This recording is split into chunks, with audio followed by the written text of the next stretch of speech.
Hello everybody, welcome back to another HeroRR video. Today I am on my 2008 Honda CBR600RR, one of my favorite bikes ever. In fact, I'll go out on a limb and just say this is my favorite bike ever. This is such a cool bike. I have so much fun riding it. And as you can see in the title of the video, I did get rid of two of my motorcycles. Obviously this is not one of them. I don't think I'll ever make a video of me getting rid of this one. Hopefully not. I mean, I'll never say never, just because it's possible. You know, I might change my mind in the future, but for the most part, I'll never get rid of this thing. I don't ever want to or anything like that. I mean, just look how nice it sits. It's such a cool bike. But anyway, I did get rid of two of my motorcycles, and I'm going to discuss about that in this video. Not only did I get rid of two of them, but I also purchased another one.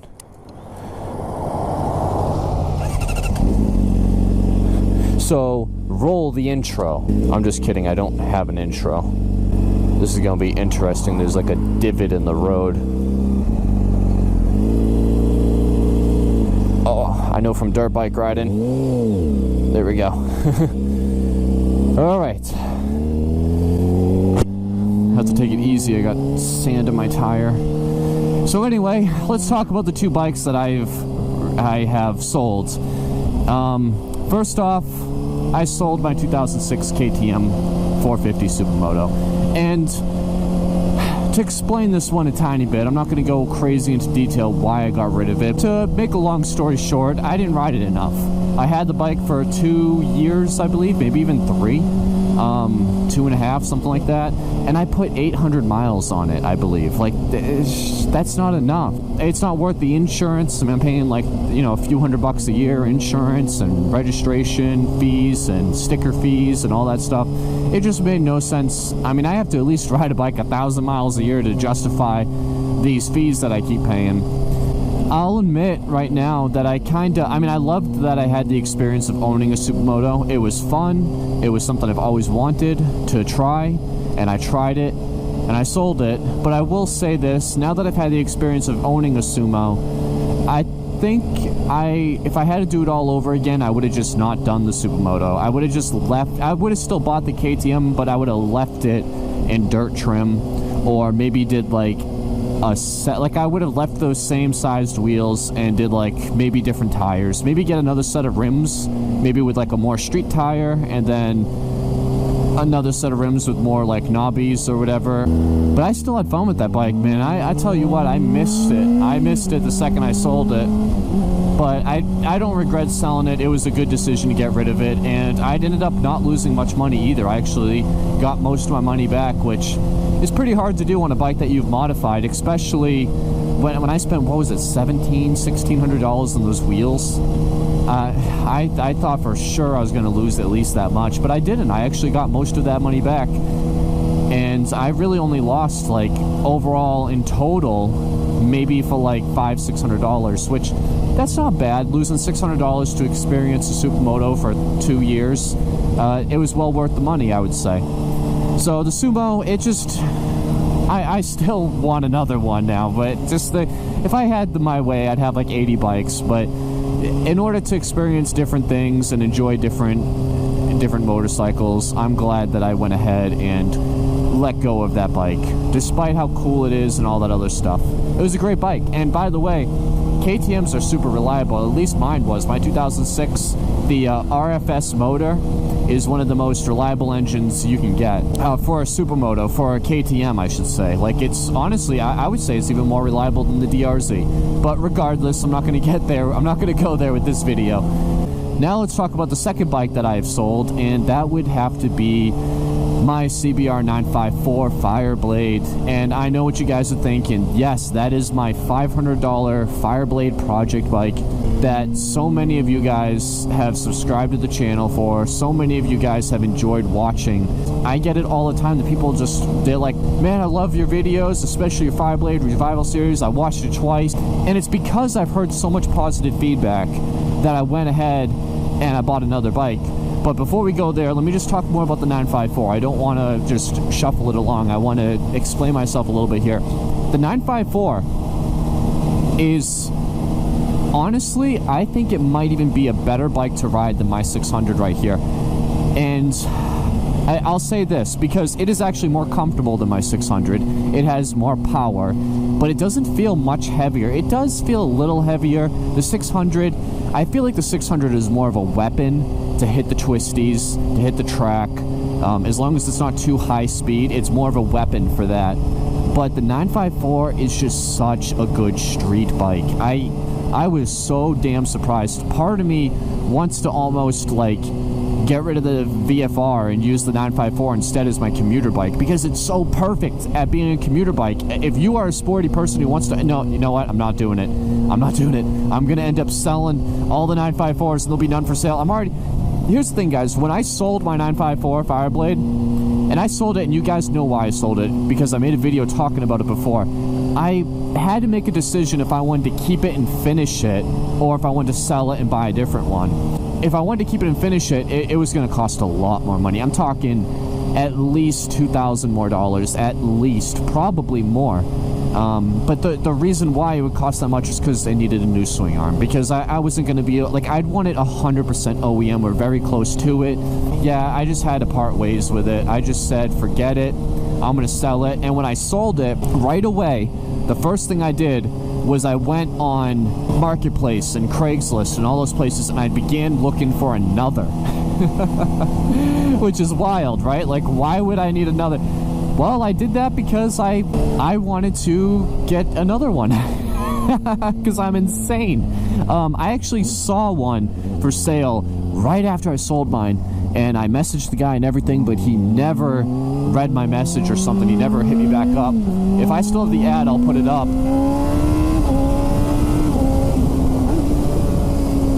I love the sound of this Akrapovic exhaust with the arrow headers. Just a full system. Oh, it sounds so good. But the guy, he never messaged me back, so I said forget it, whatever. But it was the perfect bike. It was like $4,000, which I was gladly pay. It was mostly stock, but it had the perfect tasteful mods. It had a beautiful gray color. Like, I hope I can find the ad somewhere, or I hope I can find a picture or something of it. I think I actually saved the ad because I just loved the way the bike looked. I'm gonna end up selling more of them, and I know it, and I shouldn't have, because I used to see them for sale all the time, and now I never do. And it happened right after I made that stupid video of why they're the best Fireblade. So that kind of bit me in the butt in the end. But yeah, the Fireblade, man, the 954, that is a bike I have to get again. Like, I have to own another one of those. I have to. It was such a good bike. I can't even begin to describe how good it was. And I've ridden other Fireblades. I've ridden Ducatis. I've ridden Yamahas and Hondas and all different bikes. And yet I still think about that 954. And I don't know what else to say about it. I don't regret getting rid of it. I think I needed to get rid of it. Life with the Fireblade, the 954, that chapter is not closed. I will get another one. If you guys have a really clean OEM-ish 954, at least if it has the OEM bearings and no chrome or anything stupid. If it has chrome on the wheels, I'll still be interested though, because I can replace those, but maybe not the frame. Yeah, if you have like a cleanish 954 and you live in New England, hit me up. You know, the HeroRR at gmail.com. Hit me up. I'm interested. But anyway, the 954, I can't say enough good things about that bike. I really can't. It's a fantastic motorcycle. I am looking forward to being able to own another one someday. And that's the way I'm talking about a bike that I sold. So I'm definitely looking forward to owning another one. I'm going to stop talking about it because I just won't shut up. But I had to sell it because it was my project bike, and I wanted to get another project bike. So I bought another bike, and I sold two, got one. So I friggin' turkey? Are you kidding me? Actually, I'm going to talk a little bit about the RC as well, but let me talk about the new bike a little bit. The 954 is my project bike, so when I got rid of it, I decided to get another project bike, obviously. And I'm not going to reveal it here. All I'm going to say, the only hint I'm going to give you guys is that it's newer and faster than the 954. It's newer and faster. And I just picked it up. I'm excited to start working on it and make a whole build series for you guys, and I will explain everything about the build and how I'm going to go about it, and it might be a little different this time than last time, but it's mostly going to be the same exact videoing format, all that stuff. It's not anything like different in that sense. Like, if you guys love watching the videos, nothing's different, but regardless, it's gonna be a little different this time around, a little bit of a caveat, but it's going to be a newer and faster motorcycle than the 954, which it should get some of you guys excited. I think it should. It's a quick bike. It's definitely a quick bike, so I'm excited to actually finish it up and ride it, because I've never ridden one of these bikes before, and I don't think you guys will really guess what it is, because it's not an easy guess, but it's a cool bike, and I can't wait to reveal it. So that is going to be coming to the channel, and I hope you guys are excited about that. Maybe sooner than you think. Maybe as soon as next week, maybe. I don't know. I will announce it, and then a couple days before the video releases, and then I will premiere it, and then that will begin the build series for the summer, a summer build series. And I'm sorry it took so long, but due to COVID and all this other crap that I've been going through in my life, it took a little bit longer, but it's going to happen. It's happening. I already own the bike. It's in my possession. But yeah, and I want to talk a little bit about the RC51. Thank you for reminding me, Mr. Turkey. The RC51, I'm kind of at a crossroad with that bike. Now, the RC has always been a bike that I've loved. I mean, you guys saw the legendary RC51 video I made. That is a bike that I've always admired, and I was so excited when I finally got it. And when I rode it, I loved riding it. It was a great bike to ride. I'll admit, if I had to just say straight up, what's a better bike to ride, my 600 or the RC, I'd say the 600. The 600 is just as capable as the RC in every single way. The only difference with the RC is it sounds so damn good.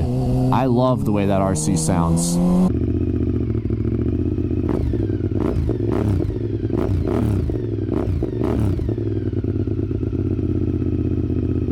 The RC is a thing that I need to talk about because, as you guys know, I kind of crashed mine recently. If you don't know the story, I basically hit a turkey. A turkey ran out on the road, and it was like a shady spot, so I didn't see him. He was actually blending in with the street, I think, because I did not notice him run across or anything like that. It was a wooded area. And yeah, I took him out, you know? And he took me out too.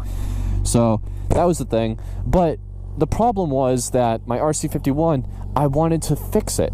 I don't want to own a bike that's all broken and screwed up. So I've already replaced everything in the RC51.